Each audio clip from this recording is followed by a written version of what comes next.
আসসালামু আলাইকুম। বাড়ির প্রথম ইমপ্রেশন হয় এন্ট্রিওয়ে থেকেই। So I decided to give it a quick makeover. আমি প্রথমেই আপনাদেরকে বিফোর অ্যান্ড আফটার লুকটা দেখাচ্ছি।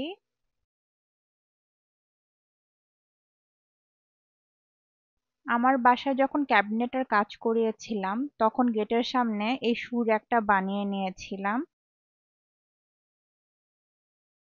এখানে একটা ছোট্ট বসার সিট আছে, আর সিটে, দেয়ালে আর ক্যাবিনেটের উপরে আমি ফেক গ্রাস লাগিয়েছিলাম।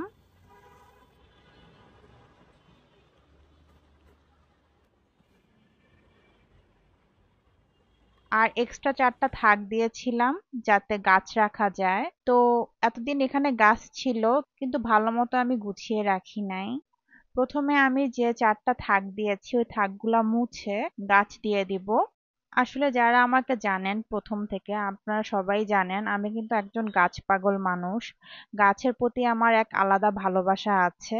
ঘরের কোনায় একটু সবুজ না থাকলে আমার একদমই ভালো লাগে না। আর এখানে পাখা শেপের একটা মিরর, যেটা আমি দোয়া চত্বর থেকে কিনেছিলাম, ওইটা দিয়ে দিব। আসলে বের হওয়ার সময় একটু চেহারাটা না দেখলে ভালো লাগে না, তাই এন্ট্রিওয়েতে একটা মিরর কিন্তু মাস্ট। আর সাইডে যে এক্সট্রা একটু ক্যাবিনেট আছে সেটার উপরে আমি আরেকটা গাছ দিয়ে দিলাম, সাইডে দিয়ে দিলাম আরেকটা গাছ। এখানে আমি একটা প্ল্যান্ট স্ট্যান্ড দিলাম একদম দরজার পাশেই। প্রত্যেকটা স্ট্যান্ডে আমি এক একটা করে গাছ দিব। আজকে আপনারা যে সমস্ত গাছগুলা দেখছেন সেগুলোর বয়স প্রায় 3-4 বছর। এগুলোর প্রত্যেকটা গাছই আমি একটা দুইটা পাতা থেকে এত বড় করেছি। তাই প্রত্যেকটা গাছের প্রতি কিন্তু আমার এক আলাদা ধরনের ইমোশন আছে। এখানে ফিলোডেন্ড্রন লাইম আর হচ্ছে স্পাইডার প্ল্যান্ট দিলাম, কিন্তু আমার মনে হচ্ছে ভালো লাগছে না, তাই একটু সরিয়ে দিলাম। তারপরে দিয়ে দিলাম স্নেক প্ল্যান্ট আর ড্রফ জিজি প্ল্যান্ট। আর এরকম কিছু হুক নিয়েছি। এটা দিলাম একটা মাটির আর্ট, যেটা আমি দোল চত্বর থেকেই কিনেছি।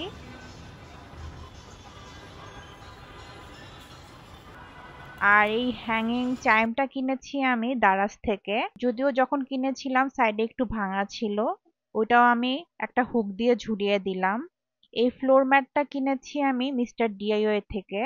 এটা সুন্দর করে যে লোগোটা আছে সেটা কেটে নিয়ে দরজার সামনে যে আগের পাপোশটা ছিল সেটা সরিয়ে এটা দিয়ে দিব। এই পাপোশটা আমি অনেক বছর ইউজ করছি। আসলে এই পাপোশগুলো বেশ ভালোই। এখন মিস্টার ডিওএতেও অনেক এন্ট্রিও এর জন্য অনেক ধরনের পাপোশ বের হয়েছে, তা ভাবলাম কিনে দেখি কেমন হয়। এবার সাইডে একটা লাইট লাগাবো, সেটার জন্য একটা লোক এসেছে। এক্সট্রা যে তারগুলা আছে সেটা চ্যানেলের মধ্যে ঢুকিয়ে দিচ্ছে। আসলে এরকম ছোটখাটো বিষয়গুলা খুব বড় বড় ইফেক্ট ফেলে। তারপরে ফেক গ্রাসের এই সেকশনটাতে আমি 3টা গর্ত করে দিতে বলেছি, 3টা হ্যাঙ্গিং পিস ঝুলিয়ে দেওয়ার জন্য। এই ওয়ালমেট গুলা আমি আরো অনেকদিন আগেই কিনেছি, আপনারা আমার বেডরুমে দেখেছেন। আসলে এগুলো আমার কাছে মনে হয় এখানে খুব বেশ ভালো লাগবে, তাই এখানে দিয়ে দিলাম। আর এখানে আমি আরেকটা স্নেক প্ল্যান্ট দিয়ে দিব। স্নেক প্ল্যান্টটা অনেক লম্বা হয়ে গেছে, তাই দড়ি দিয়ে একটু বেঁধে দিব যাতে একটা সুন্দর লুক আসে।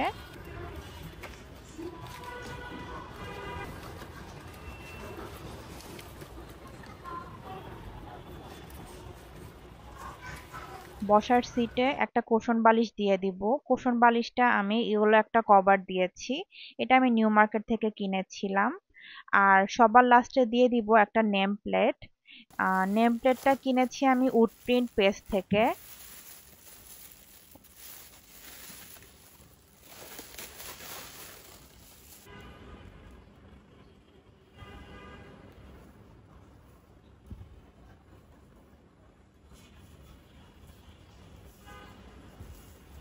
সবকিছু ডিটেলস আপনারা ডেসক্রিপশন বক্সে পেয়ে যাবেন।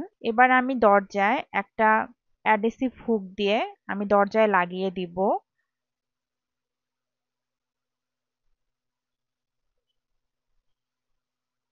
এই হলো ফাইনাল লুক। আমার তো বেশ ভালো লেগেছে। আপনাদের কেমন লাগলো তা আমাকে অবশ্যই জানাবেন, এবং আপনারা কি টাইপের ভিডিও দেখতে ভালোবাসেন সেটাও আমাকে জানাবেন। তো আশা করি আমার আজকের ভিডিওটি আপনাদের ভালো লেগেছে। যারা শেষ পর্যন্ত দেখলেন তাদের অসংখ্য ধন্যবাদ।